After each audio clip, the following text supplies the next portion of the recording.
Good afternoon and welcome to our third episode of 5 Leagues from the Borderlands, Ekanaths, Panthers.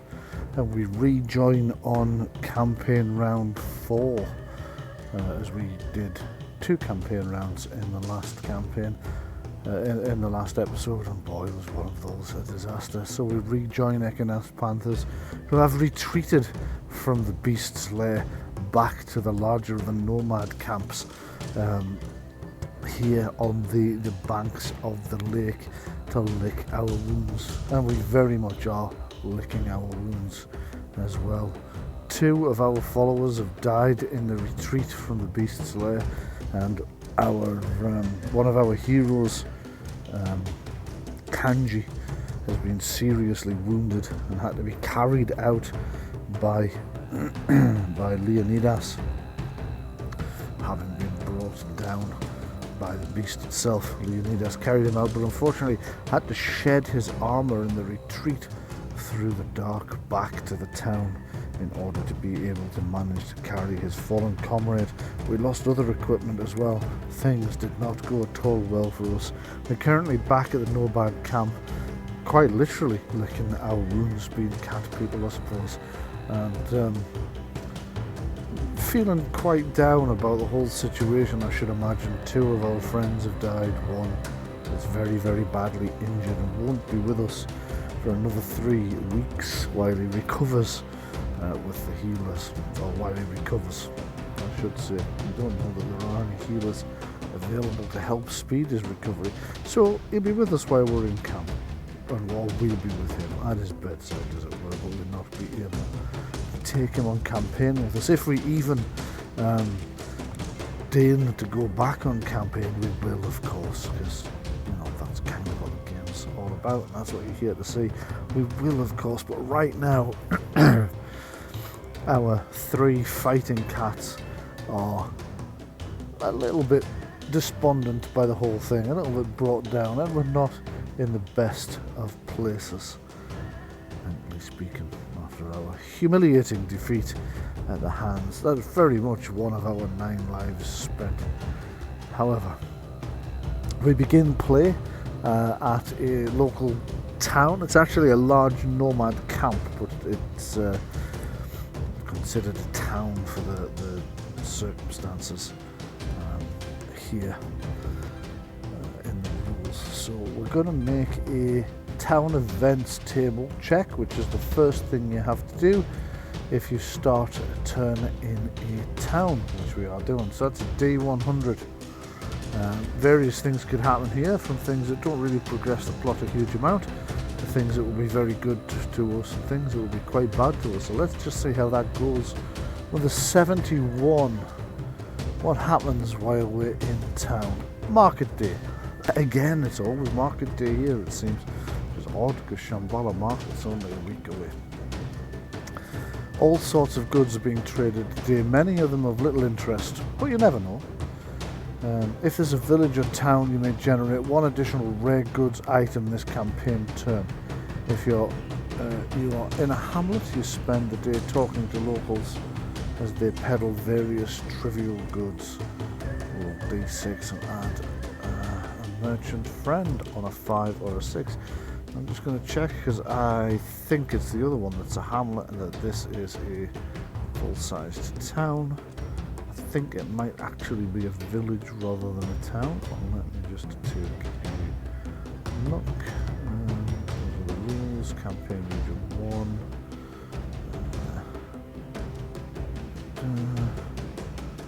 So we have, this is a village rather than a full town.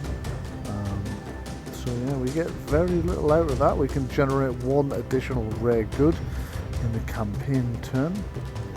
Well, I don't think we can afford it, to be honest.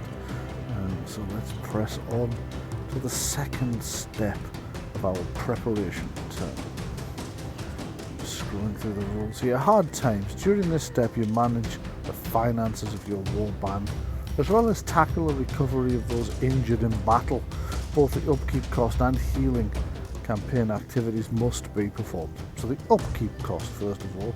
The warband has many associated costs to keep functioning: food, ale, bandages, replenishing arrows, paying for accommodation, repairing clothes, and ale, of course. I know I mentioned that twice, but the book actually mentions it 3 times. Upkeep costs are, for our warband size, it's a D3. To find out how many gold marks our upkeep costs are going to be, so backslash roll 1d3 in the chat room, and that'll roll that for us. That's 2 gold marks. I think that's what it cost us the last time, strictly speaking. So let's go to our campaign resources. We have 10 gold marks to our name, the warband, at the moment. So now we've just spent 2 of those on our upkeep, which is not great, but still. So over to healing. If any characters are injured, which one is, they will need to recover for a certain number of campaign turns before they can adventure and fight again. While recovering, the character cannot use any skills. So if you paid your upkeep costs, all recovering characters may reduce their recovery time by 1 campaign turn. Oh, okay, that's quite good. So I paid my upkeep costs. So that means that Kanji, the upkeep costs, it would seem, must include a few coins to people who know a little bit about what they're doing to help us out. So Kanji is now out for only 2 combat rounds. That's reduced it by 1, and then he's out for 1 more combat round because this is a combat round. There you go. If you paid your upkeep costs, all recovering characters may reduce. No, sorry. Yes, I see. So I do only reduce it by the 1. If I hadn't paid the upkeep costs, we don't get to reduce it by 1 at all. I see. Right. Oh yeah. If you have any tonics available, you can have a character drink it to cut 1 campaign turn off their healing time. Let's just have a look. So we have 2 doses of silver leaf, a suit of partial armour, 2 suits of light armour, a helmet, a shield, a bastard sword, a great axe, a staff, 1 self bow because somebody lost the other one in the flight from the dark, a couple of fine swords including the one we found on the beast's treasure, which we were able to loot because we found that before we found the beast, and a fencing sword, so we don't. Now silver leaf, I'm sure that does something in the healing thing, but we're going to hang on to that for the time being. For campaign activities, in addition to the upkeep cost and healing campaign activities in step 2, the warband can take 2 campaign activities from the following list during step 3. Okay, so we go to the blacksmith, that we don't really need to do. We go foraging for herbs, that's at camps only, so we can't. We could gamble, we could do some hard work, help the town guard, meet the locals, pray. Might be a good idea, we've done that before. That recruit, now I think it might be important for us to recruit since we're going to be 3 fighting cats down for the next campaign turn. We can also study and train. Oh, and we could visit the town healer. So, let's take a look at visit the town healer and recruit. I think are the 2 things that we're going to do. So I'm going to visit the town healer first because we're very worried about Kanji. So let me just see. All the way down, how many pages to scroll past, let's go too far. Visit the town healer, settlements only. Healing poultices and some herbal tea is just what is needed when you have a broken rib and multiple stab wounds. At the cost of 1 gold mark, select a single injured character and reduce their recovery time by 1 turn. We select a character that has just had their final turn of recovery time.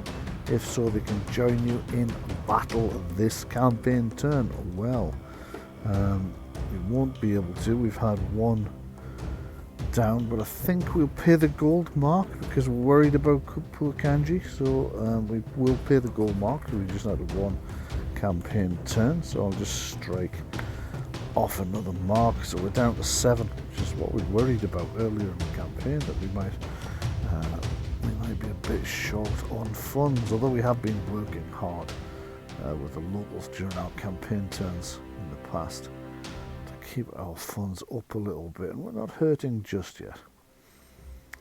So, we could help the town guard, but we're not going to do that. We were going to recruit, weren't we? Was the other thing we were going to do.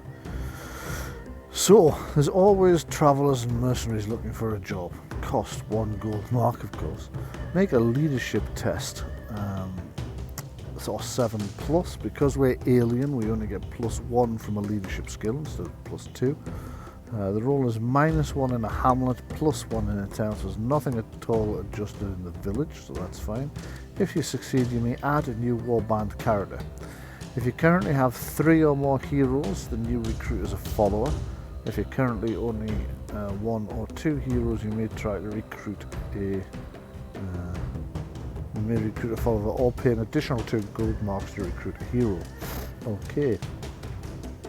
So, I think what we'll do is try and recruit, and we can only recruit a follower. So we will try and recruit a follower, and I'll pay the golden mark for that, so that takes us down further still from 7 gold marks down to 6, as we are buying drinks for locals and trying to talk them into joining us. It will be a case of can Ekanaths talk them into joining us. So we roll 2d6, we need to beat 7. Ekanaths has leadership, but because he's alien he only gets +1 for that instead of +2. So I get to add +1 to the 2d6 dice roll I'm about to make, and we need to beat 7. 10. Excellent. For some reason, despite the fact that we lost both of our followers the last time, we have actually managed to gain a follower this time as well, which is great news. So let me just see. So, okay, we need to add a follower, so I need to start that follower up, which I'll do off camera in the break that we will inevitably have at some point during the show. So I'm just going to, this time the follower is likely to be a local, a human. So he's going to be the first human member of Ekanaths Panthers. So the follower, new follower. I'm terrible at names, but I'm going to call him Altran. Altran, the follower, who's joined. He's interested by these strange catmen that have come here from beyond the borders, and he's decided to see a little bit more about what they are about. So we'll learn a little bit more about Altran when we swing into action later. So our next step then is step 4, trading. During this step you can buy and sell equipment in any order you like. You can buy anything listed on the common goods table on page 88, but only one of each item can be bought per campaign turn. Additionally, if you're in a village, which we are, you may roll once on the rare goods table, but we know that we can actually roll twice on the rare goods table on page 89 because it's market day. So let's go to pages 88 and 89, and no, I am coming back to page 87 if I need to come back. No, yeah, 88, actually it's the same page for the next step. Okay, so except it doesn't seem to be, because it isn't page 88 as I was promised at all. That's a fib, that is. Okay, I see what the disparity is. Okay. So, our trade table, so we could buy a standard weapon. See, it might be worth us buying a bow, because we lost a bow during the fighting. The problem with that is bows are quite expensive. It would take us 5 gold marks to buy a bow, and we only have, I think, 6 left. I'm not sure we can afford a bow, so a standard weapon would be more. I think we're a little bit too poor to buy any equipment, really, if I'm strictly honest. That's unfortunate. Okay, well, it is what it is, I suppose. We'll take a look at the rare goods. We'll roll twice to see what rare goods are on the market today, just in case there's something we can afford that comes up that would be worth having. But doesn't look good for us. We're not doing too well financially there. So 66. Map making kit, but that's 5 gold marks, and we can't really justify that with only 6 left to our name. So let's just try and see if we spot anything else of interest. 7. That's it. I rolled 2d6 there, didn't I? I should have rolled a d100. So let's try that again. 94. That's not going to be... Yeah, we can't afford that. That's Thieves' Tools, and that's more marks than we have left. So we're starting to feel despondent again. Things have not gone our way at all. However, it is our research step. So step 5. Step 5. Let's scroll back to find step 5. Research step. You may wish to do some preparatory work for the adventures ahead. During this step, you may carry out a roll for connections, or you may attempt to track down a camp or hideout. Okay. Every character has contacts, people they have met, people they used to travel with, old war buddies and so forth. You may roll 1d100 to see if you hear from one of these contacts. Roll is optional if your plate is already full of things to do. Well, it's not, so let's have a look at the table and decide whether we're going to do it. So 1 to 40 would give us no results. 41 to 55 would give us a friend of your warband. If you have a friend on your warband roster sheet, one of them decides to send you aid. This could be an adventure point, gold marks, which we could definitely do with at the story point. If you're in the same map area as a town, which we are, you may take the offer of a contract, or you may take the offer of a contract as the next one, or you may undertake a quest as the next one. Okay, so that's the options for, because we can only do one of these. So that's the options for roll for connections. What was the other one? Or attempt to track down a camp or hideout. Discover hidden locations. Some locations in a region, such as most enemy hideouts, will be hidden. Must be tracked down before you can travel there. This is accomplished through use of the adventure milestone on the... Okay, so that's the previous page. Okay, so no, we're just going to have to make a roll on our connections table. So let's make, hopefully, a good one. Things have been bad for us for a little while now, the last week, so we'd really like to meet an old friend or have somebody send us some help, some description. So 39, no result. So no, things are not going well for us at all. Nothing happened there. So step 6, decide your adventure. Choose what you would like to do this campaign turn. The following options, detailed fully in the adventures section of page 91, include explore a location, battle an enemy threat, ride a patrol, carry out a contract, rest up, or quest, if applicable. Okay, so let's just take a look. It should tell us a little bit more on page 91, it says. So 91 is quite a distance away. The adventuring stage, explore a location. You explore or deal with anything that has been added to your map. Select a location on your region map that you wish to visit. This can be a delve, a settlement, a hideout, camp, monster lair, unexplored location, or anything else you have marked. These locations and how to explore them are detailed on page 93. This option requires travel first if you're not in the same map area, or we could rest up. The safe option if you have multiple injured characters and need to recover.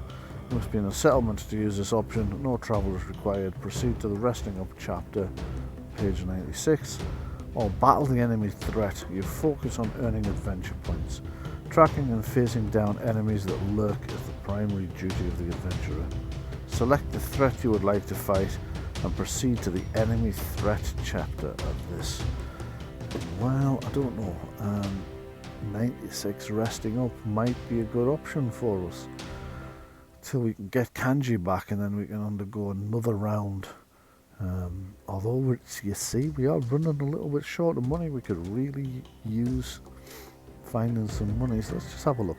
Every hero needs a bit of rest. If you begin a campaign turn on a settlement, you may opt to rest up instead of adventuring. If you do this, you do not fight a battle or travel during this campaign turn. You have no experience points or reward.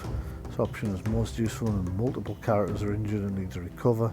If your warband rests up during a campaign turn, don't forget to count this non-adventuring turn against any countdown during a contract or when enemy plans are already in motion. Or we did, what was the other thing we could do was fight an enemy. That's all we could do in an explored location. Well, now then, that's a question. Or we could ride patrol. Looking out for bandits and trouble. Proceed to the patrol chapter of this. Carry out a contract.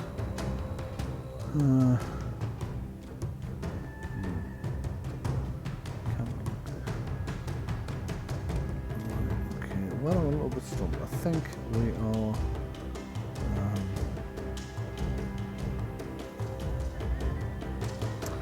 very tempted to fight an enemy threat, actually, which might require travel. Yes, I think this round we will face an enemy threat. We've heard of some of the rat men in the area that we know we need to deal with, and they've been encroaching on other people's territory. So I think we're going to battle some rat men, probably over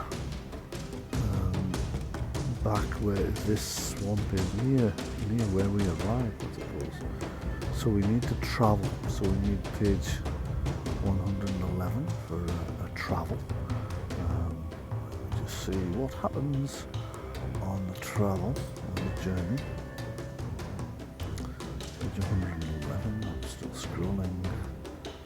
The scroll is cramped playing this game, quite easily when you're using a PDF. Page 111. Right, local trips. If the map area you're in has multiple locations you visit, right, this is not the same area, because we're travelling from area 8 over here by the Nomad camp and the Beast's Lair down to area 14. I suppose we could do 15. Yeah, we'll do 15. So, travel anywhere, roll D100 on the travel table above and apply the results. In the event, if an event directs you to camp, the campaign turn ends, and you will be in company within the next turn. Okay, so travel events. Let's have a look. Let's try not to get lost like we did when we first arrived beyond the borderlands. 9.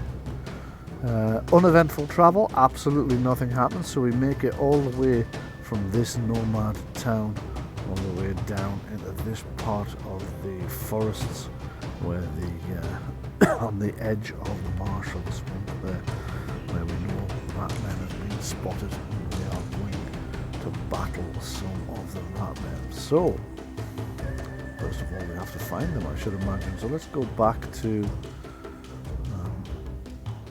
page in the 5th step. Enemy threat. Resting up.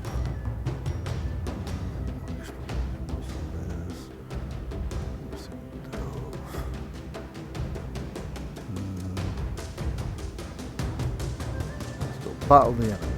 You focus on earning adventure points, tracking and facing down the enemies that lurk in this primary duty of an adventure. Select the threat you would like to fight. Well, we're going to fight ratmen, as I mentioned, and proceed to the enemy threat chapter of this section. See page 97.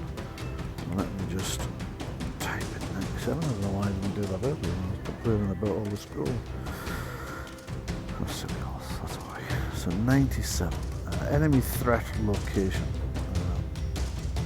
I see. I should have rolled that before we travelled, so that's my mistake. So We might not need to travel that far. I need to roll a d6. I scored 3, so the enemy is in the same map area you're currently in, so we didn't travel down there at all. We heard of tales of Ratman raiders somewhere in this area. I imagine probably approaching the nomads in a hope to raid them. Ratman are good swimmers, so they'll probably just swim across the lake. And we're going to ride out to face them. They're all 3 of us. 4, because we do have a recruit. So,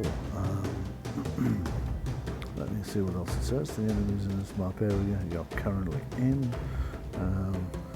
You fight normally if you reach the enemy this campaign turn. If it takes you a further turn to reach them, which it's not going to do, because they're just up the road essentially. After rolling on all 3 tables, proceed to the battle encounter section of the rules, page 120. 120. There we go, and it's drifted a little. It's actually wrong. 119, so we'll just roll down to 120. 120, there we go. That doesn't say anything about battle encounters there. Oddly enough, it's 121, that's why. If you're going to fight a battle this campaign turn, start with battle encounter 1, the 4, to determine who and how many enemies you will fight. Okay. Circumstances of the battle should inform you which enemy table to use. Each of the 10 enemy tables feature different kinds of opposition, all with their own quirks and abilities. The 4 can be determined in 2 ways, depending on how you like to play. If you prefer a campaign where the difficulty escalates with time, select the first entry from the encounter table. Well, I think we'll do that because we've seen where letting the dice lead can take us. So we'll use that for the quests and the contracts and whatnot. But I think there's something nice about the concept of a few skirmishes with outlying scouts before the battles build up to larger things. I think we'll go with that. We'll go on the first table, the first entry. Let me just read that. If you prefer a campaign where the difficulty escalates with time, select the first entry from the encounter table that you have not yet faced in a battle. They are listed roughly in order of the power and danger. And by doing this, the enemies will get tougher and stronger as you go. Okay, and step 2 is determine enemy numbers. I see. So, enemy numbers for this battle. So it's campaign turn 4 in my little notebook. So campaign turn 4. Battle enemy, and it's roll 2d6 and pick the highest dice, add the numbers modifier from the enemy table. So we don't know what the numbers modifier is going to be just yet till we get to the enemy table. So the highest number was 5 plus numbers on enemy table. If any campaign events or similar factors would modify the number, no they wouldn't. If you're fighting a defensive battle, we're not. Raiding a camp, again, we're not. Raid on a hideout, also no. Right, if after all adjustments you would outnumber the enemy by more than 1, increase their numbers. Well, we won't, we'll be vastly outnumbered, unfortunately. Enemy armaments, ranged troops, can we... there's an enemy leadership table here that I can see. Leadership type table. Okay, determine enemy leadership is our next step. So we need to roll a d10. D10? D100, my mistake. D100. 2. The enemy has no leadership, so this is just some random scouts of probably a foraging party if they have no leader actually. So So that's good news for us. That's the first good news we've had for a while. For non-intelligent foes. Okay. Okay, so we need to find the other enemy table that tells us. Okay, well, I'm going to draw the veil while we have a break. I'll find out how many of the enemy we are. We know there's at least 5, and I'll find out any other special things. And I'll also, of course, stat up our new follower who will be joining us for this fight. So we'll be 4 people. Ekanaths, 2 of the heroes, which will be Leonidas and Balthazar, and of course our new man, Altron. I'll start that lot up, I'll set up the battlefield during the break, and then I will see you back here after this short message.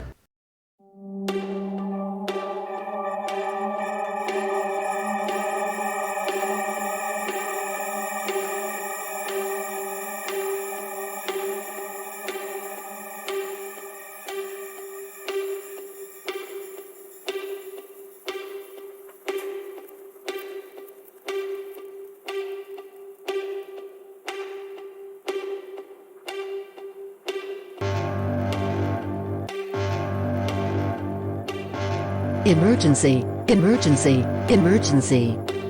Level 4 reality failure detected at 54.975 degrees north by -1.6 1054 degrees east. Reality fracture imminent. All reality repair teams in the area respond immediately. Multiple Cassandra series entropy stalkers have been dispatched from Mothership by astral gates to coordinate emergency reality repair attempts. This is not a drill. This is not a drill. Reality fracture imminent. Reality fracture imminent. Emergency, emergency, emergency.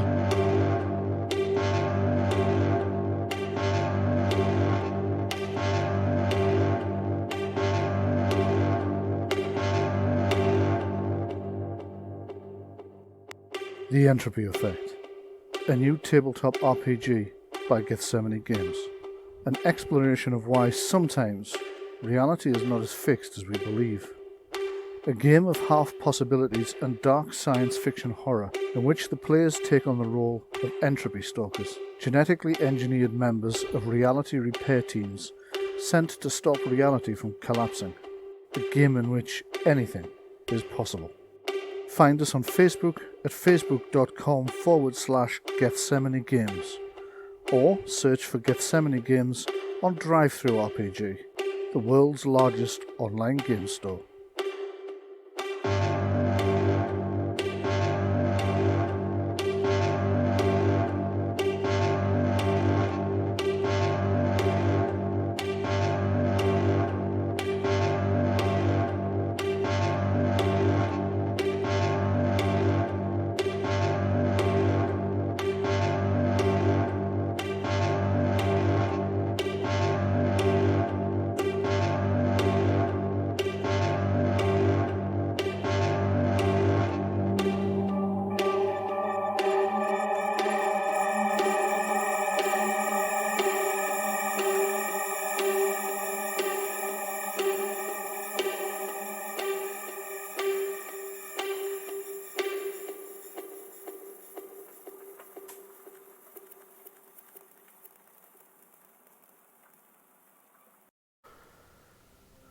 Right, hello, sorry about that. If you just saw a little blip on the screen, what happened there is we had a power cut last night. Lasted 6 hours, power didn't come back on until the early hours of this morning, and the entire village lost power.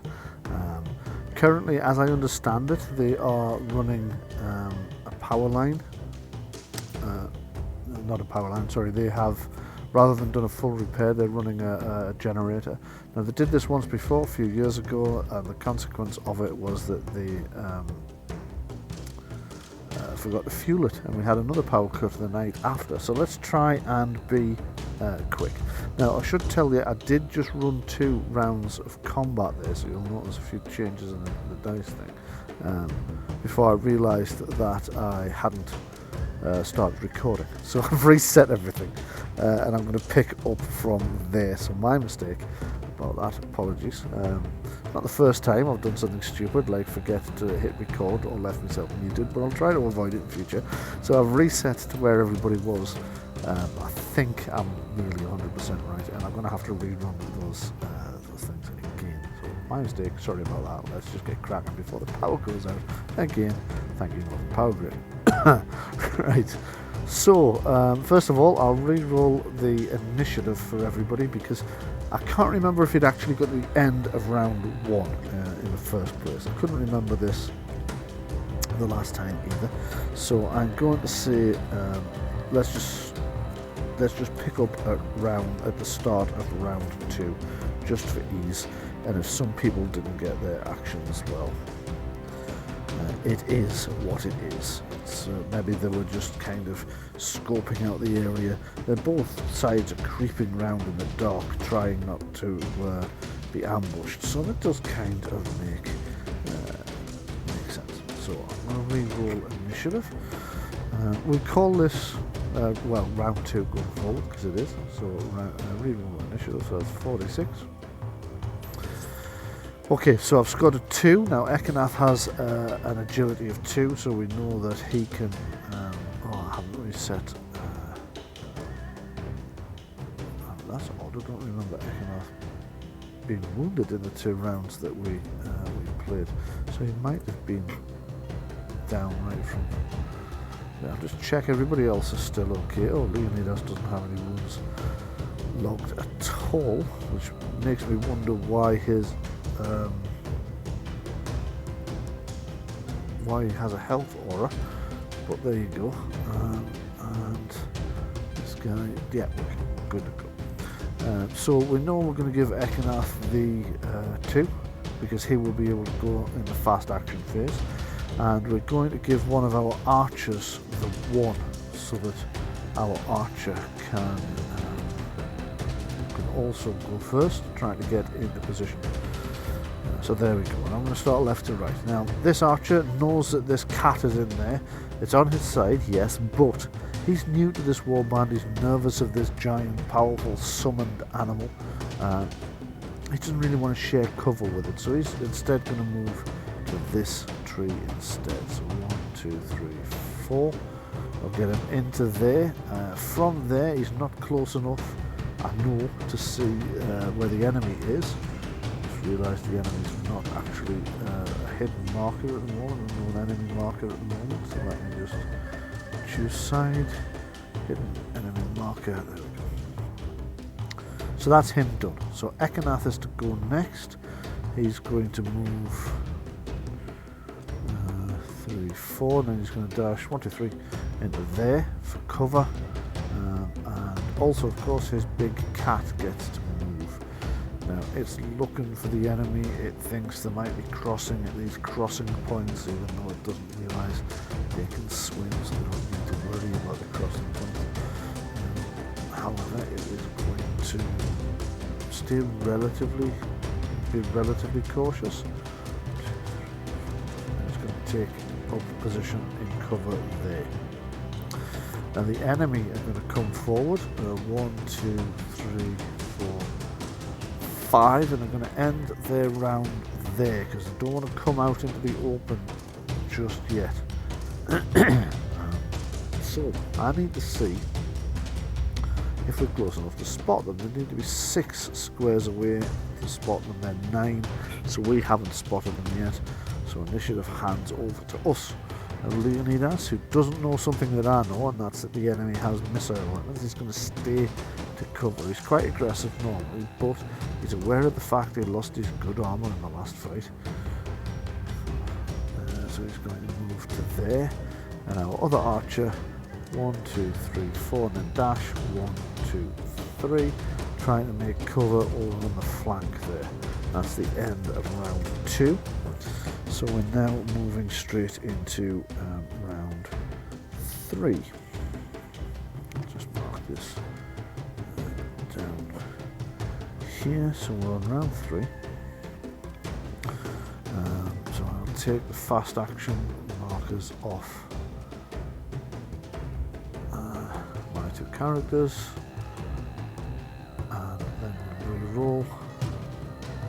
Okay, so we roll 4d6, and I've scored a 1, a 3 and 2 5s. That means any one of my characters could be assigned that 1 and they would get to go first.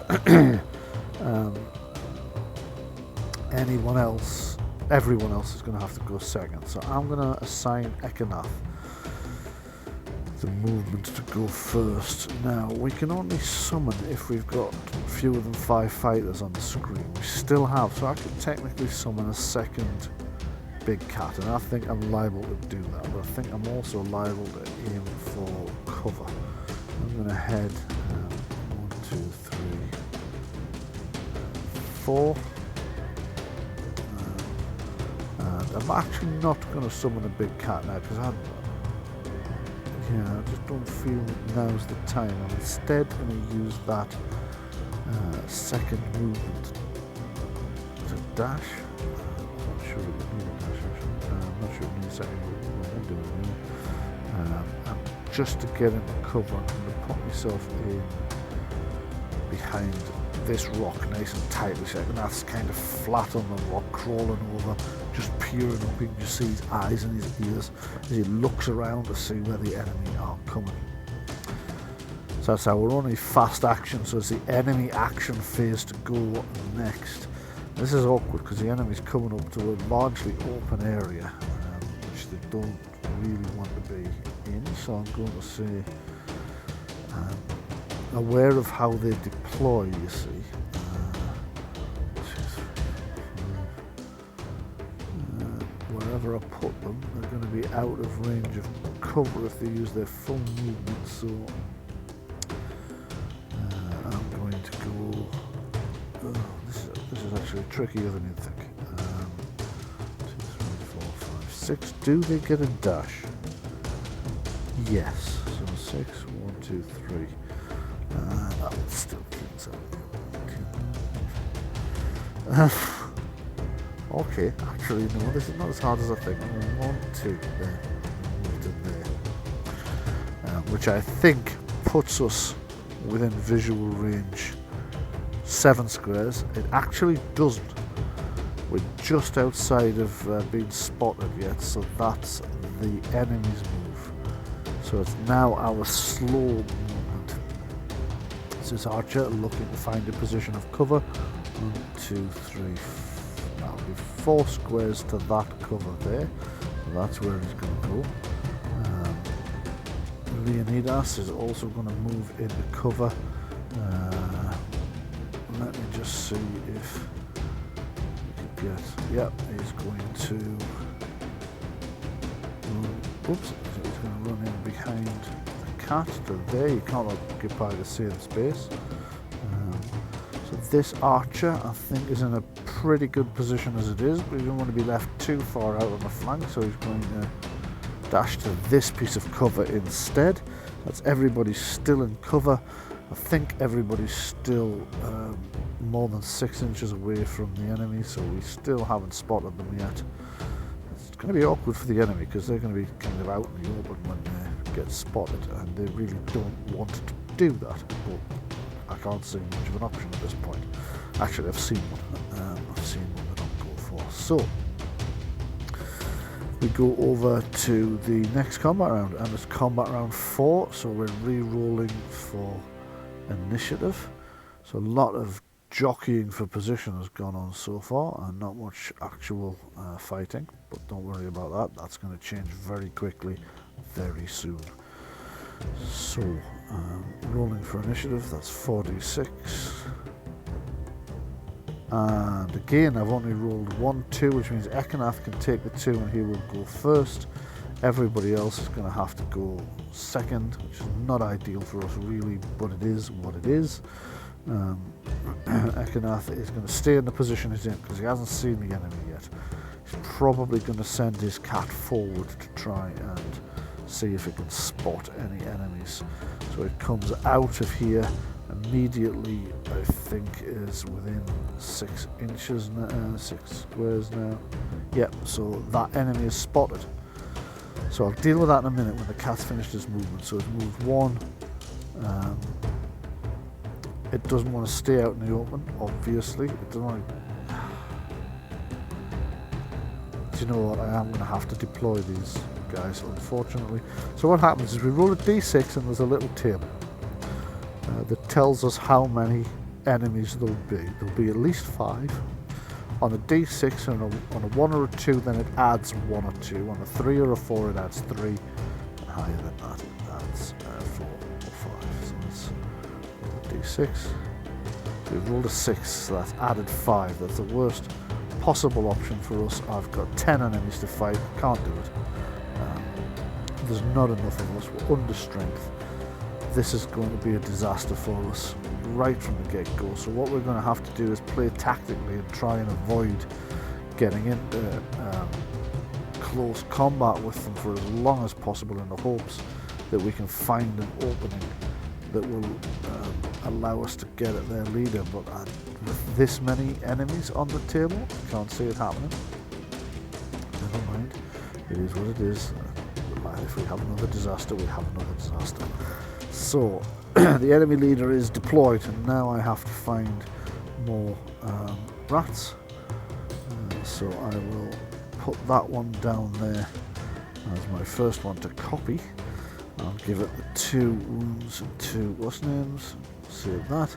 Now they've got to try and be within 1 inch of the leader, which is why I was struggling to find where I was going to move them, because they also have to try and be in cover.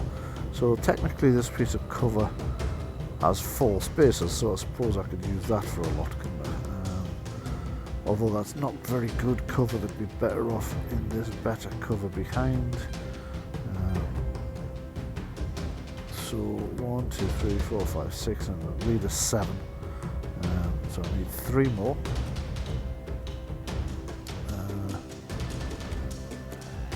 See, the leader is his flanks exposed here.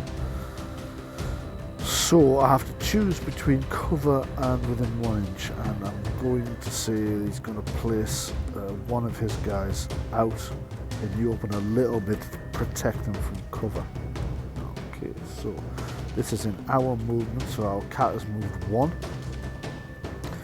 It will now need to finish its movement, so it is going to, I think it gets 6 in total, so it gets another 5. 1, 2, 3, 4. Actually, let me just measure a direct route. There, I can do that. 5. If I use the correct. So one of the things about this rule is it says if you have a grid, still use a measurement instead of the grid. So that's what we just did there. So that cat's moving to cover close enough to menace the enemy, who now feel menaced, presumably. So it is the secondary movement. So it's all our guys.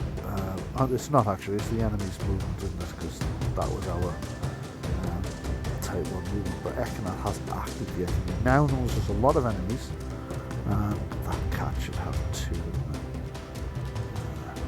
I think some of these, because I copied them in from a previous game, might still be showing them as well. Yeah, so Ekanaths has still got an action, so Ekanaths needs to do something, because the enemy are there, there's a lot of them. We're going to be finding they'll overrun us very quickly if we can't hold them off. We're still under 5. In our warband, so I am going to attempt a second summoning.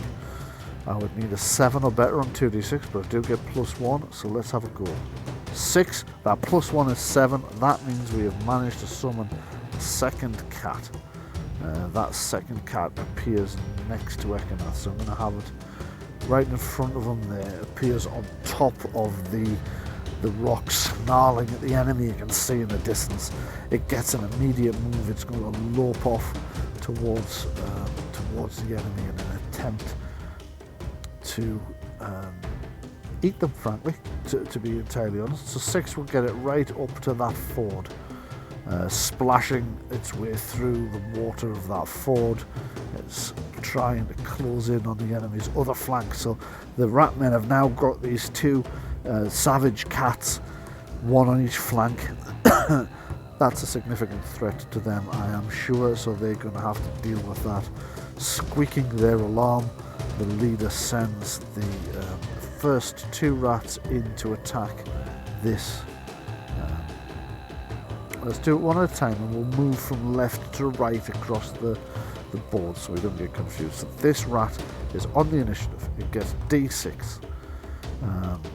On the first pass, it scored a 2, whereas the cat, so this is how you do it. You do 3 exchanges and opposed rolls. The cat only scored a 1, so the cat is hit, believe it or not. It has no armor, but it does have a toughness of 4. So to take it out, the rat man needs a 5 or a 6. Anything else will wound the cat. Okay, so let's have a look. And he's wounded the cat, but he hasn't done more than, well, he's also stunned it, to be fair. This is the second exchange that we're doing now, and that cat is stunned, so I need to put a stun marker on it. So it gets -1 this round, and the ratman still holds the attacking position, so he's only rolled 2 this time. The cat's now at -1, so it only rolled 2, but because it's stunned, it has to drop that to 1 unless I choose to use a story point to change that result. Now I'm not inclined to do that at this point, so I think the cat's just gonna have to go down, because even if I don't score a kill, a second wound would take it out anyway. So we'll roll anyway. The D6, it scores a second wound, which is enough to bring the cat down, unfortunately. So that's our first casualty, is one of these cats. So this squeaker comes in next. 1, 2, 3, 5, 6. It's kind of racing in to try and press the advantage of numbers against us before we can whittle them down from a distance. This is the leader now. He's probably going to stay put. He don't want to get involved in hand-to-hand combat yet. He has the advantage of numbers. He's maybe got an inkling that he's the target, so he's going to see if our forces can be whittled down first. So he moves into cover instead. The next guy will be this squeaker here. 2, 3, 4. He can close into combat against our cat. Second summoned cat. So he rolls a d6, the cat rolls a d6, highest wins. He's rolled a 3, the cat has rolled a 1. So can he take it out? 5 or a 6 to take it out? No, but he has inflicted a wound and a stun, which means he's still in the driving position here, of still being the attacker. So again, he gets a d6. He's scored a 6. This is disastrous again. 2 games in a row. No, we've taken a second wound, so that cat is taken out as well. Honestly, this is just brutal. With these kind of numbers against us, I think our chances are 0 of winning this now. We've got 2 casualties straight away. The enemy's just going to be able to overrun us very quickly, but we're going to have to try and fight it out. That's just what's going to have to happen. So, both Ekanaths summoned cats are down. We have... I need to check something about what happens with the strands, actually, when he casts these spells. So let me just check that before we go any further, because this is a good jumping off point for me to do that. I know that I've got my movement coming up. Actually, let's finish the other ratmen's actions first. So we've got... Why do we have a stunned ratman here? Well, okay, that's fine.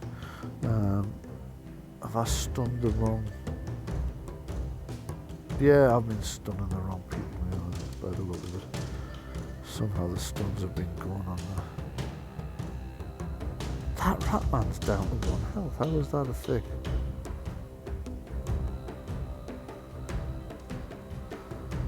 I can't remember hitting him at all, so I think that that's happened by accident when I've been trying to adjust the cat. So I'm going to put that back to there. So this rat will be next. So it's 1, 2, 3, 4, 5, 6. He's going to get to there. This one. 1, 2, 3, 4. They can. Well, they count as 2. So 4, 5, 6. So he's there. This one. 5, you can't get into the water. These ones are going to want to take up positions to flank their leader. So take up a sort of triangular protective zone around the leader to keep him from going down, and we're in big trouble. But I'm going to check these things about the spell casting before I do our... So I can't remember if you just burn one automatically when you cast a spell. Movement to in combat, spell casting strands 45. So many little rules in this game that I haven't quite got to grips with yet. Casting spells requires energy to fuel them, while followers of dark entities can obtain energy from the patron. The method employed by mystics is to use strands of magical energy. Strands can be removed, that's really not helping. Roll 2d6. If a roll is a natural 2, the spell fails. The 1 strand is expended. If the result is below the incantation score for the spell, it fails, no strands are expended. If the result is equal to or above the incantation score for the spell succeeds, 1 strand is expended unless the spell is listed as simple. Right. Okay. Well, I don't think someone in the simple, so I've cast 2. I only have 3 strands, so I've got 1 more spell now. There is something else I need to check about strands, and that's I've got a special type of strand called a congealed strand. I'm not sure what they do, but I'm going to check that when Ekanath's next magic phase comes around, because right now I want to get in and do some movement. So the first thing I'm going to do is this guy is going to shoot. He's in cover at the moment, so he's going to shoot this rat man here. So at that range I need a 3 or better to hit. Right, so he's missed. So it would be Leonidas to go next. It's suicidal to charge this many rat men. If he does, he's dead. There's just so many of them. I'll come back. So from this guy, I'm going to see if he's got a target to shoot. He's got any number of these coming across there. They're 10 squares away. So that would mean, but they're out in the open, so that would mean a 5 or a 6 to hit. So he's going to try and bring one of them down. And with a 4, he's missed as well. Of course he has. By the way, this archer rolled a 1. That would normally mean he was out of ammunition, but that never happens on the first shot.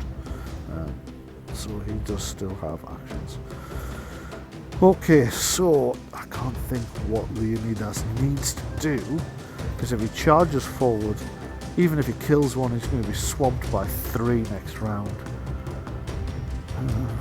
If he stays put, he's going to have at least 2 of them hit him. I don't really want to retreat. Tell you what, I could have retreated this archer a bit as well, so I will retreat him to there. Leonidas will retreat. 1, 2, 3, 4. He's going to retreat back here. It's the only option, I think. Because we need to keep them from mobbing us, and I can't say how we can keep them from mobbing us, but you never know. Let's just see what happens. So we have finished our goal, so I'll take the initiative off there. We'll have to roll again for the next combat round, which is the very fact we're still alive so far. So I suppose just there's so many of them. The outnumber is 2 to 1, even with the 2 summoned animals, which frankly did me no good at all. difficult to know what to do. Let's just roll for initiative and see what happens this time. Yeah, 4 of us left. Yep, 4. So again, we only have Ekanaths to go first. That might actually work to our advantage this time. I don't know. So let's just try. So Ekanaths gets to go first. Now I am going to have to look up these congealed strands on this occasion. Also, I need to remember using story points as the thing that might swing it for us a little bit. I could use one now, for example, to get some help. I could use, there are also sort of certain special things you can use once in a campaign that can get you some help. So I'm going to have to consider doing that as we move into round 5. So I'm just going to take a quick break to try and check what those are. Okay, sorry about that. I needed to check some things in the book. It took me quite a while to check them because I couldn't remember what the title was. Anyway, what it turned out to be Stars of the Show, and it's a series of like one-off things. You can only do each of them once in a campaign that will help when you're in desperate straits, as it looks like we might become. I found that now, and I've added those to the game, but I've given it a name I'll remember better: one-off help in hard times. There we go. You've got things like a lucky break, character may ignore a roll they just made on the post-game injury table. What about friends, where somebody comes to join the battle? Each of these, once you've used it in that campaign, can never be used again in that campaign. It can be used in a future campaign, obviously. But also I needed to check strands, because I didn't quite have a grasp on the difference between a standard strand and a congealed strand. Now it turns out every battle the mage picks 3 strands or creates 3 strands to go into battle with. But at the end of that battle, if you haven't spent them, they dissipate, but the mage replaces them for the next round. The difference is congealed strands don't dissipate, so you will always have 3 plus however many congealed strands you have. This might be useful because Ekanaths has 2 congealed strands, which means I've never used a congealed strand. I've only used the standard strands in the past. I've got 1 strand left for this battle, but I do have 2 congealed strands, so this might be a point that comes into play later. So Ekanaths had just moved. He's in the fast action turn. Had he moved? I can't remember now. But anyway, he's going to be... the one thing he is going to do is attempt to cast a spell. So, let's see how that goes.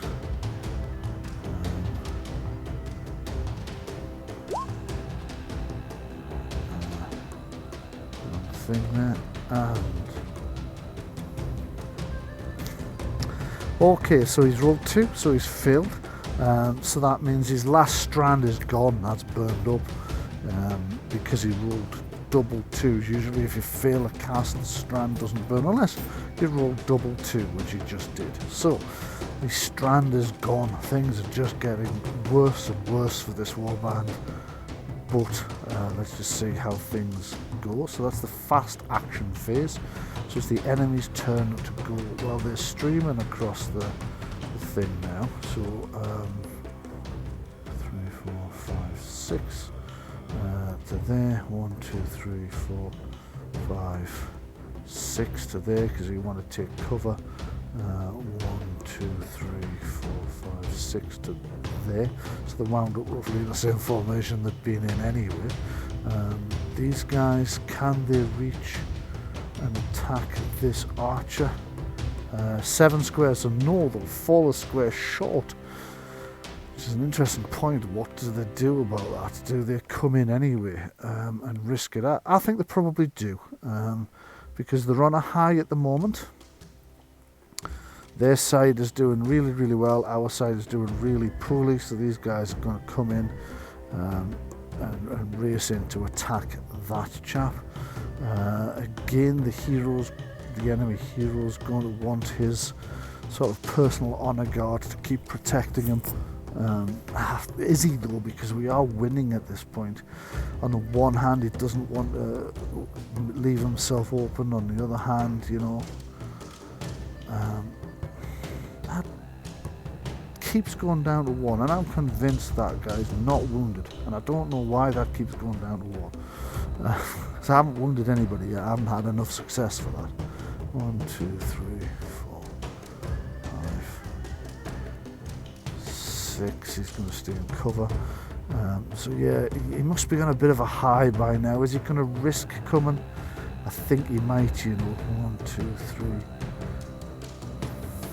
4. I don't think he's going to want to leave himself open though. So I'm going to arrange the other rat men again in that sort of triangular formation around them to try and protect him, because I don't think he's going to want to. I'm just going to remove the casualty so that we can see past it. I don't think he's going to want to leave himself exposed. His rat people are doing the job. They're taking us down. So, you know, why would he, sort of thing. So I think we'll have this archer is is going to open fire on one of the rat people. He only needs a 3 or better to hit. The luck I'm having, I would not imagine he's going to do it though. And I'm right, he's rolled a 1, so he's out of ammunition. So that's me finished. Absolutely no hope of continuing to fight this battle. We're going to have to think about retreating. So my archer has got no weapons left, no arrows left, and I have no idea how to mark that off the top of my head. I need to mark it with something to indicate that he's fired his last arrow. I'll use that and I hope I remember what it's for. So he's going to run now because he's going to have to. Let's be honest. There's no way he can escape here. He's going to be sort of within their range, whatever he does. So he's going to do 1, 2, 3, 4. He's going to have to dash, actually. That might be his only saving grace. 1, 2, 3. This archer is going to have to try and bring somebody down. So he's going to aim for one of these guys out in the open. Well, there's only really that guy out in the open, so, but I'm rolling so badly I can't really justify aiming for anybody in cover. Actually, that's not cover, that's rough ground. Okay, so I need a 3 or better to make that hit. 3, I've actually hit. We've automatically overcome the armor because they aren't wearing any, so at the very least I've wounded this creature. And if I can roll a 4, 5 or a 6, then I've killed it. 4, I've actually killed one of the enemy. At long last, shot him straight through the throat and down he goes, and at least that means the enemy will be making morale checks now, which might be what saves me, because otherwise I'm in a lot of trouble here, I think. So we have enemies sort of everywhere, so he's going to move. He can only move half his movement. Actually, I was wondering, maybe he could. No, because he didn't get to shoot because he ran out of. So he can only move half his movement, so he can only move 2. There's not much point in him moving, so it's a case now of Leonidas. He can move 6, so I'm wondering, should he come in and attack this one? I think that's our only hope, is to try and rush and try and break one of their flanks. Otherwise we're going to get pincer moved and we're going to get slaughtered. It might be that we have to use one of those special things at the end of this round, but it's getting quite exciting because, you know, we're in danger of being pinned into a corner and slaughtered here. So he's going to rush in and try and break this awful deadlock that we've been facing. So he gets +2 because of his combat skill against this rat person, and he's on the attack.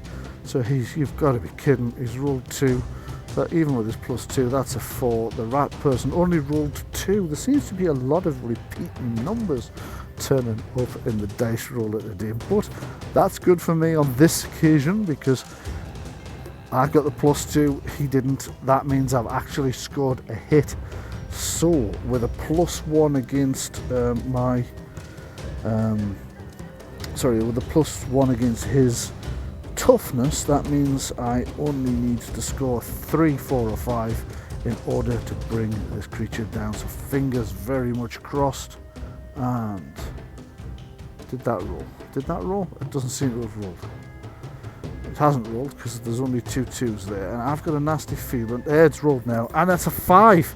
That's a 5, so it's beaten his toughness. So Leonidas has rushed in and hacked the head off this rat person. He's gone down, squeaked his last, and collapses in a pile.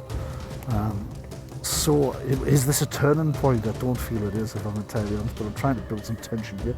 Is this a turning point in a battle? Or will that last squeaker on the right flank be able to bring down Leonidas in the next turn? Well, let's launch the next turn and find out. So I take Ekanaths. Now, before we do, we've got to go into the tracking section, which means the enemy does need morale tests. They roll 2d6, and if they roll higher than their number, then one of their number retreats off the battlefield. So there are 3 on the flank there, and there's one there that's 4. 5, 6, 7, 8. There are 8 of them, so 2d6, and if I roll 9 or above, one of them retreats. Just the one. 9 or above. And nope, they're still in the fight. They're quite happy that they're winning. They've brought down these 2 savage cat summoned monster things very quickly. Their leader possibly not really noticed yet that 2 of his men are down. I don't know. But certainly something has emboldened them enough to think, no, we're still winning here. So the question is, do I use one of my special once in a campaign things to try and tilt the balance back in my favour? Well, I don't know. I genuinely can't decide at this point whether I should do that, so I'm thinking probably not at this point. I don't know. No, I'm not going to. I'm probably going to regret that decision, but who knows. So let's roll initiative for our guys. So it's 4 guys. So it's 4d6. 1s and 2s is what we're looking for. And we've got, it's gone off the bottom, hold on. 1s and 2s. No! Oh no, that means the enemy act before all of us. Right, okay, that is an absolute disaster. We're liable to be slaughtered at this point unless I do something about that. So there are several options. I can spend luck points. Characters with luck points may ignore result from injury or no, so I can't do that, so that's not good. I can use one-off. What's happened? I copied the story points information into this as well earlier, and it doesn't seem to be there, and I've just realised why. I think I accidentally deleted it because I hadn't titled it and I just saw 2 untitled documents. Never mind, I'll go looking for story points in a minute.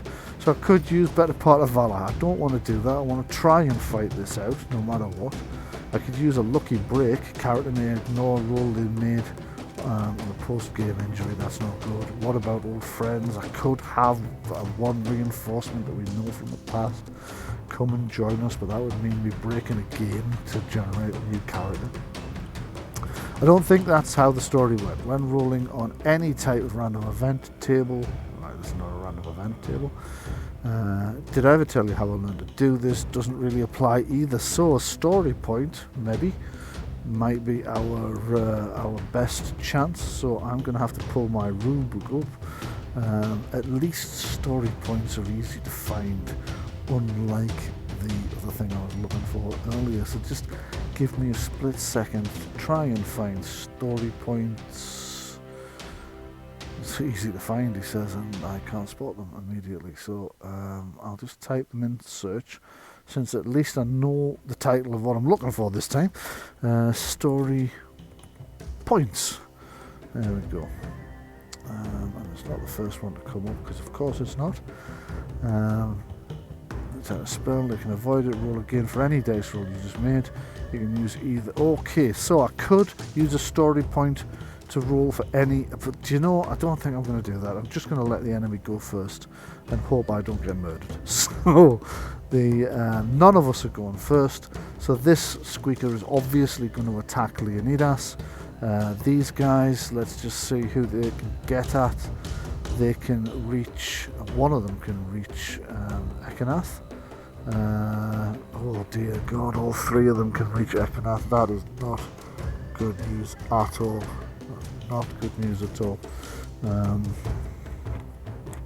really needed him to be able to go first so that he could get out of the way, and that's not going to be the case. He does have a parry ability, which we've never used in this game because most characters haven't got one. So let's have, now that's a thing though, is he going to send 3 against them, or can any of them reach one of the others? Yes, that one can reach one of the others, that one can reach one of the others.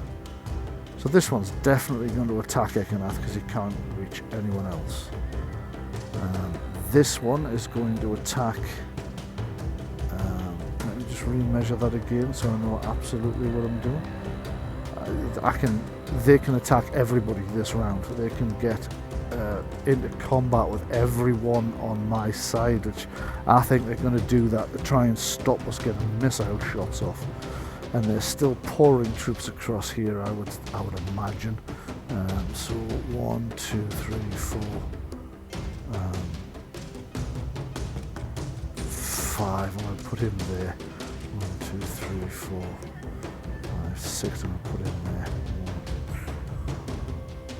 1, and there, and so on, so that they're coming across to mop up whatever's left after this massive clash of both their side and ours. So we'll start on the left hand side, and things are going badly for our side, but let's just hope the dice have changed sides because they've been against me from the beginning, really.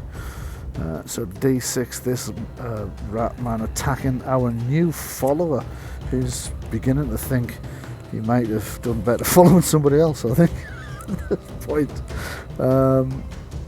So what's his name again? What's his name? Seems to be misplaced. Altran, there we go, found Altran.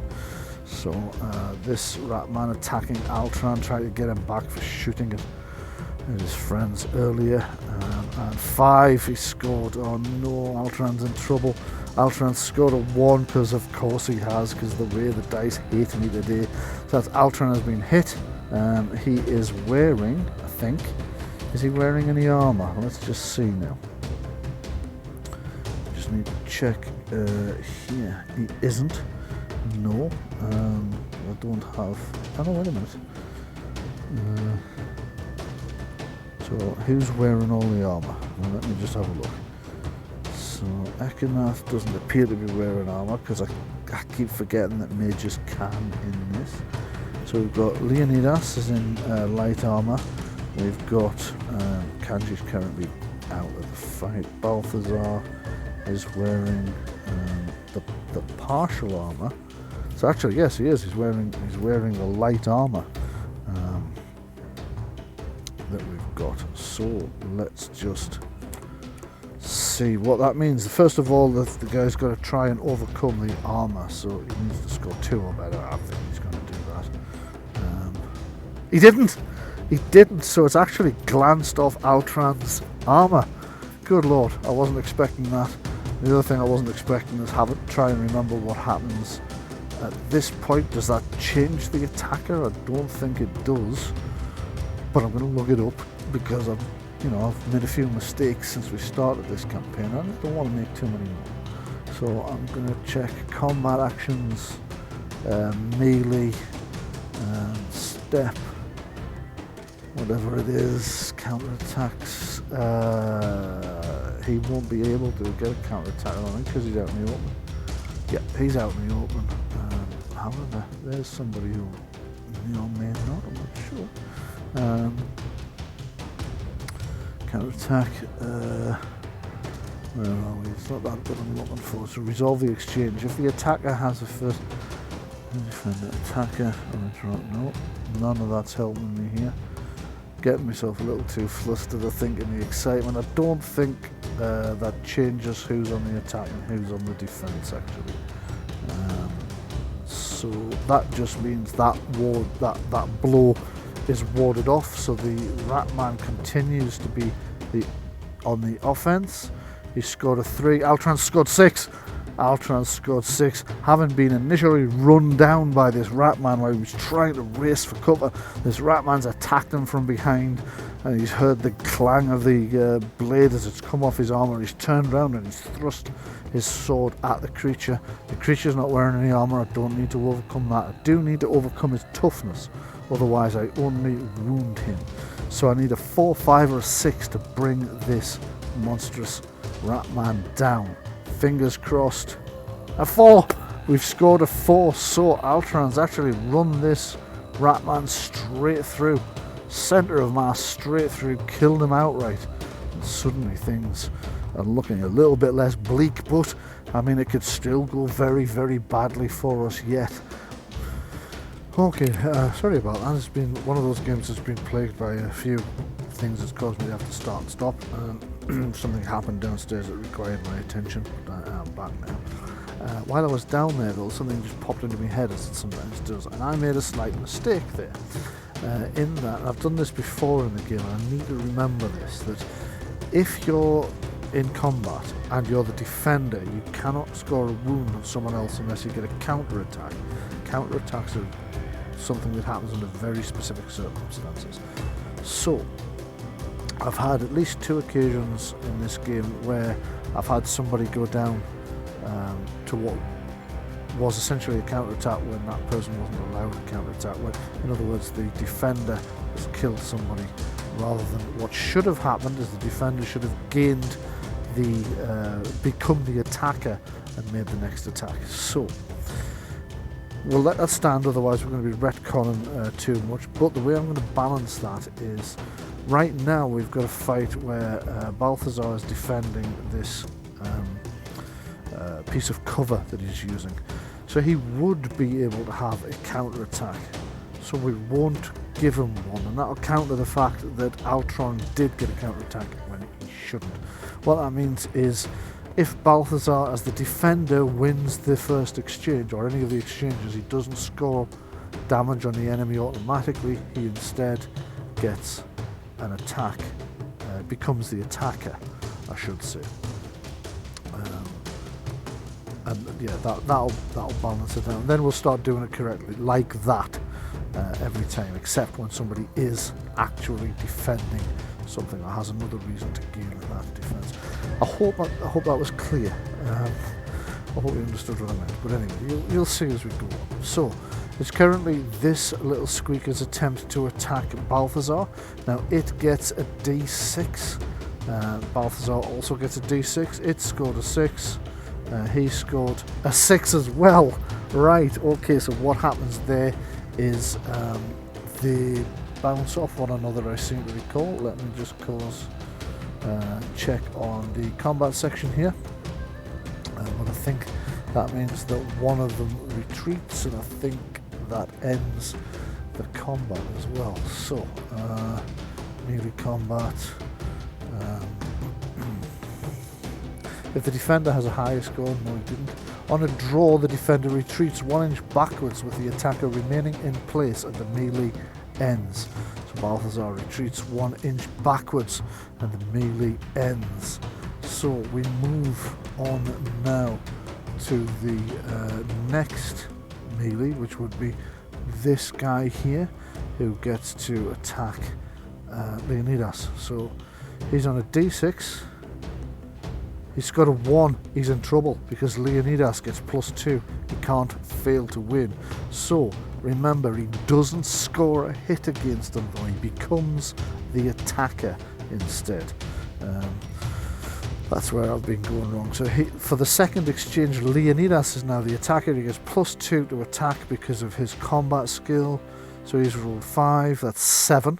Which means the little Squeaker can't possibly beat him. He didn't, he only scored 6. He's been hit. So at the very least, he's taken a stun.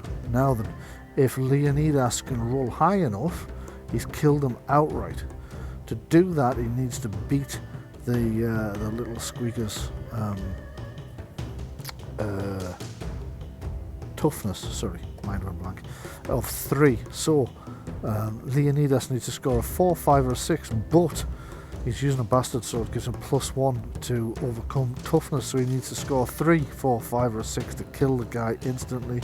He scored a 6, so with one wide swing he takes this Squeaker's head clean off, and suddenly things are looking a bit better for our side, as Balthazar is standing amongst the the remains of a lot of dead rats. Now that's the enemy's goal gone, so it's now our turn. There's a lot of things we could do here. I'm not quite sure what they're going to be, but I think I'll begin by having the dice rolls. Obviously, well, the first thing we should do is we go into the upkeep phase. There's nothing to do here. Nobody has anything going on that needs dealing with. His out of ammunition stays, so we just move straight in to the next bit, which is the next round, and I roll it again. Okay. I just need to answer a text. I'm getting it's one of those days. This is time critical, so I'm just going to have to. It's in my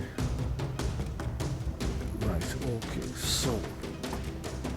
It's the next round, and we roll initiative again. There's 4 dice to be rolled. I've only rolled 1 there for some reason. That's a 2 though, so we'll keep that and roll another 3. With 2 2s, this means Ekanath is going to be going first, and everybody else is going to be going after Ekanath. Now this is a difficult choice to make. Exactly what I do here. I think I'm going to burn one of my congealed strands and cast a spell. Now this only gets burned if the spell is successful. Have I used Havoc cast the spell 3 times?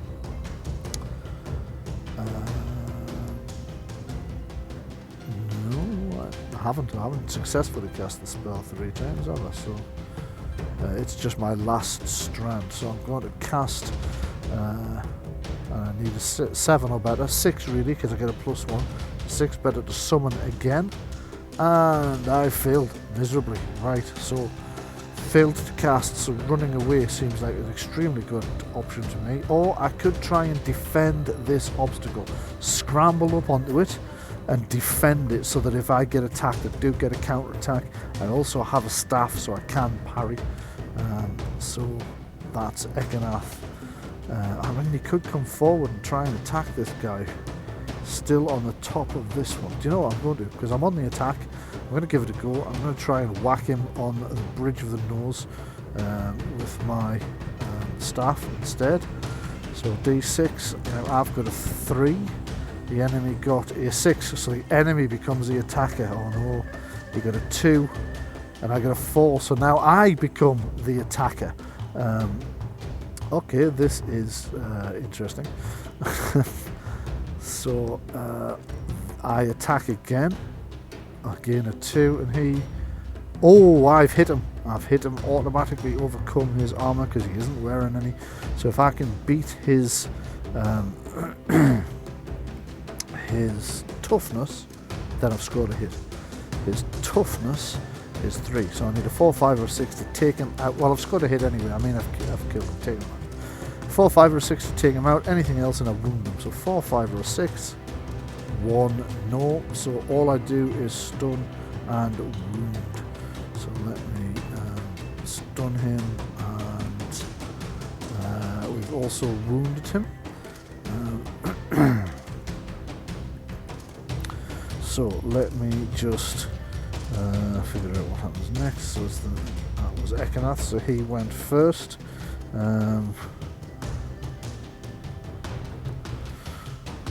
Now it is the enemy to go, and then all of my guys. So this guy is currently on the attack against Altran. So he rolls a d6 against Altran. He rolls a 4. Altran scores 3. So Altran has been hit. See if he overcomes Altran. And Altran's been taken out. Altran is down. Oh dear, he's only just joined us and he's down in the first battle. That's not great news. But that's him. Wait a minute. Actually, Altran might be wearing some armour. I think he is. Let me just check. Altran. Is Altran not wearing light armour? Altran is... Okay, that's kind of... Where the hell is Altran in my little notebook? I need to organise this a bit better. So I've got 2 sets of light armour and a set of thingy armour. So who's armoured? Leonidas is wearing one of the suits of armour. Balthazar is wearing the partial suit of armour. So yes, actually, so that was only an overcome on the armour, not the toughness. He needs a separate roll to overcome Altran's toughness. He's D6 and he's 4 or better to take him out. 5, he's still taking him out. Altran is down and out on the second action. So that is the enemy's attacks. Where am I at? Yeah, so it's the enemy's actions, isn't it? So this enemy is attacking Ekanath now, but he's stunned, and I'm not actually sure you can be the attacker when you're stunned. That sounds like a rule I might have just made up.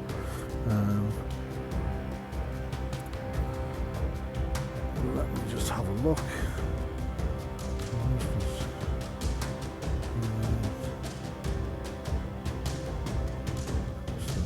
Game. Right, I can't find anything about that, so I think I'm wrong. So yes, he can attack, but he will attack at -1. So that is 4 against Ekanath. Now Ekanath has a staff which allows him to parry. That means if he either beats the guy or rolls a 1, then he's not hit. If he rolls a 1, he's automatically deflected with a parry, and if he rolls higher, then he's automatically avoided the attack and seized control. So let me roll for Ekanath. 4. So it's actually a draw. So what happens is that on a draw, the defender is pushed back 1 space and the combat ends. So that could have gone worse. So other enemies that are still to act, we've still got all of these guys left. So this one is going to race in and attack. He's going to attack. Oh, wait a minute, they're protecting the... do you know what? I think he's going to try and take Ekanath out anyway, and I think I'm going to remove one of these, because the Squeakers know there's nothing behind them now, or they've got a strong sense there's nothing behind them. So he's going to move up to defend his leader, who, I mean, the leader could enter combat, but frankly, he's not going to stand a very good chance against Leonidas.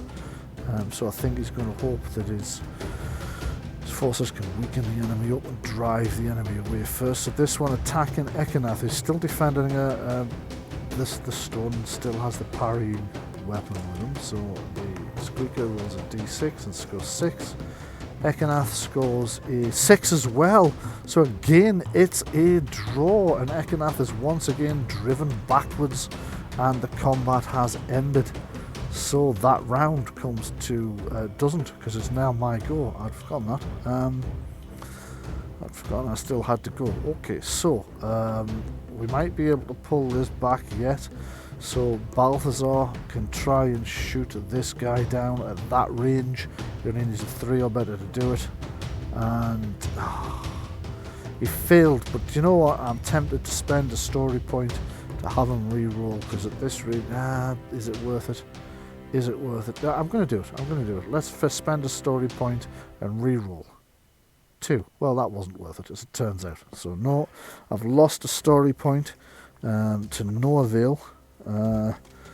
So that's not good. We're down to 2 of those now. Wait a minute. Yep, okay.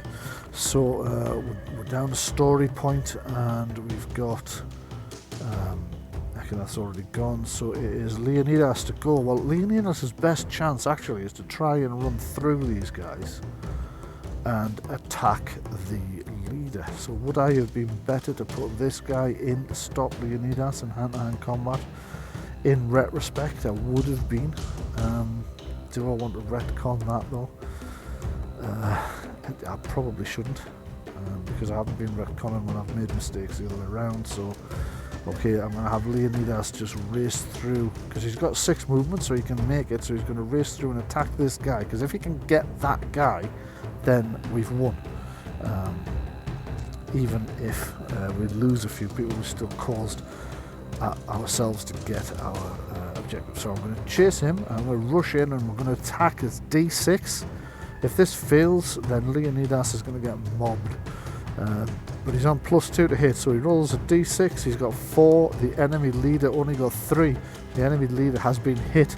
Leonidas needs a 5 or a 6 in order to kill him, but because he's using a bastard sword, that becomes a 4, 5 or a 6, and he rolls a 1. So no, what he's done instead is he's stunned and wounded him, but he does get to fight the next exchange. So he's stunned and he's wounded, but he's still Leonidas is still attacking for the next exchange. So +2 on this dice roll. 7. He can't defend himself against that. He didn't defend himself against that. Either way, this leader is down now because he's taken a 2nd wound. We didn't overcome his toughness, but we do cause a 2nd wound, which means he goes down. Leonidas has rushed in, slashed at his leg with a bastard sword, and as the enemy's kind of stumbling about, he's thrust the bastard sword through his side. The enemy's eyes widen in shock as he slides off the sword and crumples to the ground dead. We are now we have now achieved our objective, but the enemy could still do some damage to us in the coming rounds. They're going to need morale checks in order to continue fighting. And I'm just going to double check on morale, because it's something to do with how many dice you roll, and there are actually morale failure is 51. There we go, because we're in that round now, we're in that section of play now, so we're in the upkeep. This guy is no longer stunned, and one of the special abilities of these particular types of rat men, who are what do they call them? The gnawing horde. They have, well, the gibbering horde, which is a subgroup of the gnawing horde. The gibbering horde ignore wounds, which means that the enemy closest to our table edge recovers a wound at the start of each round if they have one. So that one's the only wounded enemy, and he's just recovered that wound. But the other thing is the enemy need to roll morale, so roll a d6 per figure removed and tally up the numbers of natural 1s and 2s. These are morale failures. For every morale failure, remove 1 enemy from play. Remove figures closest to the enemy's board. So number of downed enemies, their leader, these 3 over here, that's 4. This one over here, that's 5. 5d6, and one of them runs away on a 1 or a 2 on any of these dice. So I only rolled 1 there, that was a 6. Another 4d6 there. There's a 2, which means one of them, the closest to their side of the board, which could either be this one or this one. I don't know which is the fair one to state. Would it be the one that's in combat with the guy who's been knocking them down like 10 pins, or would it be the one that's over there, because they're both about the same distance away? Well, they came on at kind of this right hand corner, didn't they? So oh, actually, wait a minute, they don't come on north to south, they come on east to west, so it is actually either him or him.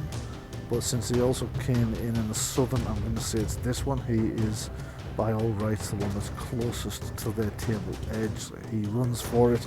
He's seen Leonidas come swinging in and chop down his leader. He's seen him beat 3 of the others, and he thinks, that's enough for me. I'm not staying here any longer. So we now change all the initiatives again, and I take that red dot off there. So we now only have 3 of our fighters still fighting. So we roll 3d6 and none of us go first. That's the second time this has happened where the enemy gets to go first every time. So he's going to close in on him.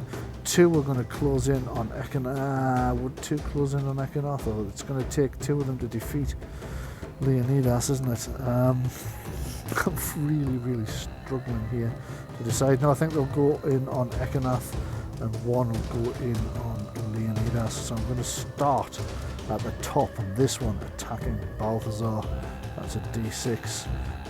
It scored a 2, Balthazar scores a 3, so Balthazar takes control and is now the attacker. He's scored a 5 against... he's hit him. Can he bring him down? 4, 5 or a 6 to bring him down in one go? No, so he's stunned and wounded. Instead, stun marker and a wound. But Balthazar is still on the attack for the next exchange, so that's d6. Balthazar's only scored 2 this time. The Squeek has scored 6, so he would have become the attacker, but we're out of exchanges. So that is very much that. So it's this guy against Ekanaths next. He gets +1 on his rolls because he has a friend close to him.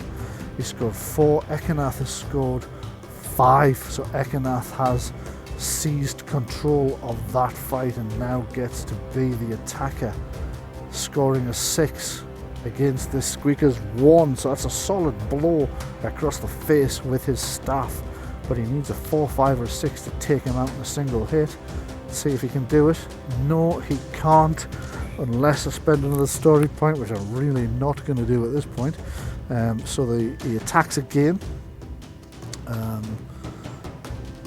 Did my figure press there? Yes, it must have done because I've got a 2. So he's attacked again. The Squeaker, however, defends himself, seizes control. He becomes the attacker. I think that was the 3rd exchange. Yes, it must have. No, wait a minute. No, it was the 2nd exchange. So he gets to attack Ekanaths with a 1. Ekanaths strikes back, or would have struck back. He's actually, Ekanaths does get a counter attack because Ekanaths is on this stone boulder. He's defending. I did see he was defending the thing. So that is a counter attack. That is a hit against this Squeaker. 4, 5 or 6 to kill it. 4, he's brought it down. He's brought his staff right down on the top of this creature's skull, fractured its skull, and it's just dropped. Down it goes. This other one now doesn't get a +1 to attack because his friend's down, but he's still attacking Ekanaths. He's scored a 1. Ekanaths has seized control of the action.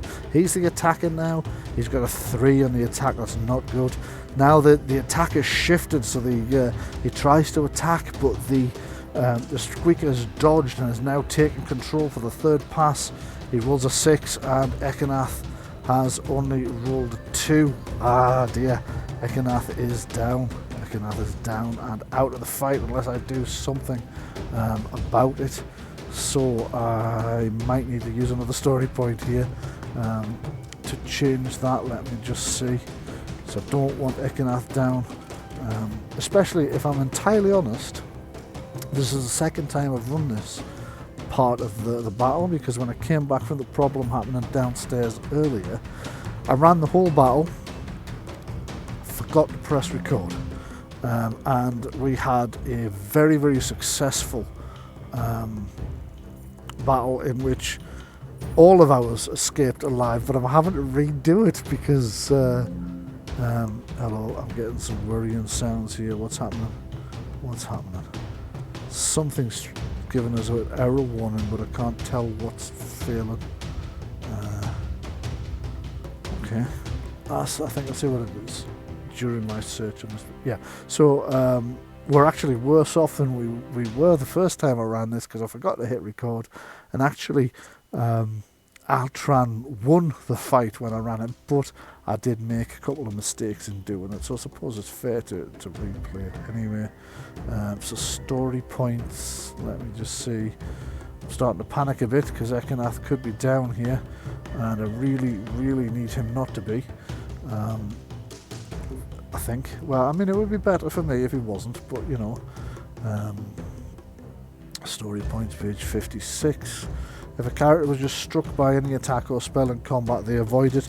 I'm definitely spending that point to avoid the hit. So he wasn't actually struck in combat because he spent a story point to say that as the creature attacks, it slips on the rock a little bit, and Ekanaths is just able to dodge. He just loses the tip of one ear. And he looks up and, oh no, if that accident hadn't happened, if fate hadn't been on my side, I'd have taken that wound, and that would have been quite nasty. But he's managed to be okay. So we move down south to this guy here, who's attacking Leonidas. This has got to be the bravest rat man on the battlefield, attacking Leonidas after Leonidas has brought so many of his comrades, including his leader, down. But he thinks he's got the drop on him. So he scores a 5 to hit. Leonidas scores a 4, but he gets +2, so that's 6. Leonidas has become the attacker and swings around to face this impudent rat man, snarling. You can see his fangs are bare as his rage sort of wells up, and this massive broadsword comes hammering down towards the rat, who defends on a 3, so he's failed miserably. So Leonidas will kill him on a 3 or better. Anything else causes a wound. 6. This one's gone down. He's down as well. That's yet another kill to Leonidas, the Slayer, who's just knocking these guys down like 10 pins. It really is. And there's only 2 of them left as we come into the end phase of the thing. So this one recovers from both the wound and the stun. As I mentioned earlier, combatants don't usually recover from a wound quite that easily, but he does, because of the Gibbering Horde special ability that they've got. One of theirs recovers 1 wound at the end of each round, and it's always the one that's closest to my board edge. The wounded one that's closest to my board edge. He is only the only wounded one anyway. So 3 of us are now rolling for initiative again, so it's D6, 3 dice, and once again not a single one of us has managed to go first. This is absolutely terrible. I'm just going to check our special one-off help in hard times. These are things that you can use, each one of these you can use once in a campaign, but only once. I don't think that's how the story went today. I'll tell you all when to do that. No, there isn't anything that would allow us to just go first. Do you know, it runs in my mind, there's something that does, but I can't find it, so I'm just going to have to go without. So this one, well, first of all, actually, one thing that I've failed to do during the upkeep phase was to, it's not actually called an upkeep phase, I keep calling it that, but that's from a different game. Let me just correct myself before I get messages to say I'm doing it wrong. It's not called an upkeep phase, it is called something else. What's it called? Come on. Well, it doesn't matter. Whatever it's called. Tracking phase. I should have made the morale test for the last Squeaker, because there's a very good chance you'll have had enough now. There are 3, 4, 5, 6, actually there's 2 of them, 7 of their guys down, so it's 7d6, and on any 1s or 2s, then one of them retreats, so just roll 7d6, push, and oh, look at that! It's almost all natural 2s. We got a 1. All the other dice, all 6 of them, all scored 2. So up to 6 of these little guys would have run away. And yeah, that's it. They're gone. They're out of here. They are retreating at a very high pace. They've gone. Their leader's down. They've had enough. They're being slaughtered in a fight that initially looked like it was going to go their way, but then didn't. They've brought 1 of our number down, so we need to find out what happened to Altran. It's a little bit of a blow because, as I say, when I ran this game the first time but forgot to record it, we had a better result and Altran actually won. But having said that, Altran only killed his opponent because I made that mistake about him getting counterattacks when he shouldn't have done. So I suppose it's all worked itself out in the wash, hasn't it? So let's find out what happened to Altran. Altran being a follower. So we need to find the resolution step. Now, some of what happened in the resolution step the last time I'm actually keeping, and I'm doing that simply because it's easier than going through all my notes trying to remember what dice rolls resulted in which things happening, which things I gained and correcting them. So I'll just tell you about the dice rolls I made on the initial one rather than the ones I can remember. I know that we found some coins on our fallen enemy. I can't remember how many. I think it was 3 coins. I suppose if I look at the notes it'll be whatever the last number written down minus the previous one was. Yeah, it was 3 coins we found on the enemy. We also gained some experience points, but I can't remember exactly how many we gained. I don't want to have to track all the way through because it will be the same anyway. That was about it. I still need to check Leonidas and can either have a skill or a speed bonus, I remember, but I haven't decided which to do. I'm going to decide that off camera, and the rest of it, well, there's one new thing we have to do, and that is we need to roll for Altran, who has been brought down this time in this version of reality, I suppose you'd say. So the resolution stage, collect adventure points. Oh yes, there was some adventure points we gained. There wasn't a huge number of them, but we did gain a few. Hero injuries table. Injury table, followers, here we go. Followers have a different injury table to everybody else. Now the higher they roll, the better. So let's hope we get a nice high roll here. So for Altran, it would be a shame if he fell after... Okay, so he scored 77. That's brilliant, because that means Altran was knocked out during the fighting, but his recovery time is 0. It means he comes around more or less straight after the fight, and he can be straight back in our next action. So that's as good as the initial result, which was him not going down in the first place, really. It just built a little bit more tension. So there we are. Ekanaths Panthers have fought their 3rd battle, a hard fought battle, a one that really they despaired of initially. They really thought that things were not going to go their way when they saw the sheer number of enemies coming at them, but in the end it did. I'm very pleased to say. And they are making their way back ready for our next game, which will be next week, where we will have Ekanaths Panthers. Well, we'll pick up from here, we'll see where they move and what they do during their campaign step. But their morale's picking up just a little bit. They're probably going to go back to the other camp because they want to pick up Kanji, who's injured, of course. Okay, thank you very much. I hope you've enjoyed the game. As I said last time, which you won't have heard because I forgot to record it, if there's any mistakes I did make, you know, other than not recording the first playthrough of this 3rd part, the 3rd part of the 3rd part, if you know what I mean, because I've had a number of interruptions trying to play this one. If there's any other mistakes, please feel free to message me, either dj_ghostuk@yahoo.co.uk, that's dj_ghostuk@yahoo.co.uk, or just in the comments of this video if you prefer.